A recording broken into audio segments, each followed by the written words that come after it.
It's not fights that end the most relationships. It's the invisible wounds that came long, long before. So, what is an emotional wound? An emotional wound is a psychological injury, often in childhood, that never fully healed. It can be from neglect, betrayal, humiliation, or simply just growing up in an unsafe environment where emotions weren't safe. And like a physical wound that's still raw, we flinch when something brushes up against it. Even if the person touching it didn't mean to hurt us or had, malevolent intent, the problem is that we don't know that we're wounded.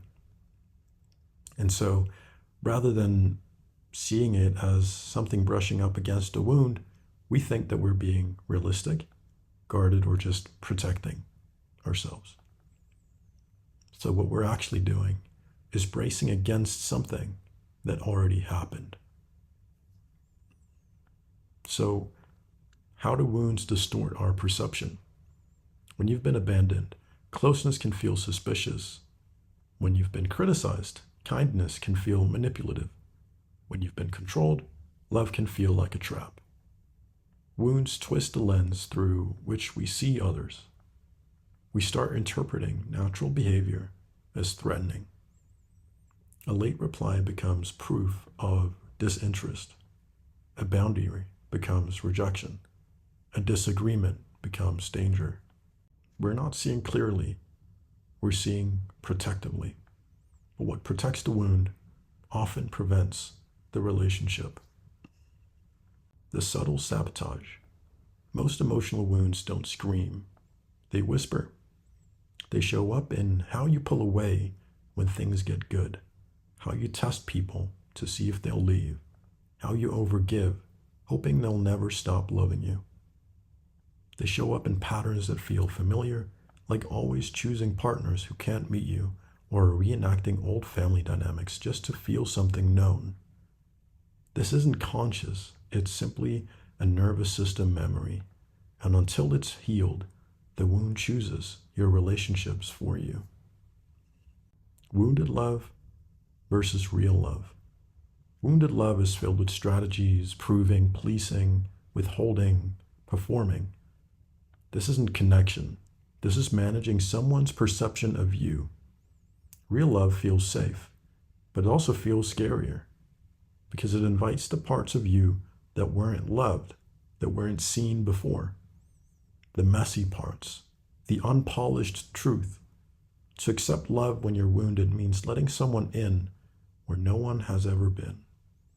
And that can be incredibly terrifying. But it's also where healing happens.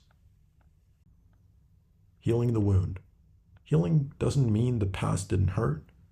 It simply means that the past doesn't get to run your present. It starts with awareness, noticing when your reactions are bigger than the moment, asking, what part of me is speaking right now? And what does that part actually need?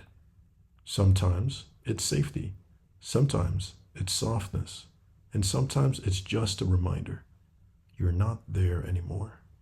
Healing is a slow return to truth. Not the story the wound told you, but the deeper truth. You are already worthy, you're already lovable, and you're already enough. Every one of us has been wounded, but not every one of us chooses to heal. And until we do, our love will be shaped more by fear than freedom. But when we face the inner citadel of emotions, when we meet the child inside us with gentleness, something powerful happens. We stop looking for partners we stop looking for partners for the world to fix the pain, and we start building relationships from a place that's already whole. That's when love becomes something new, not a bandage, but a bond. And that's when finally it gets to feel like love.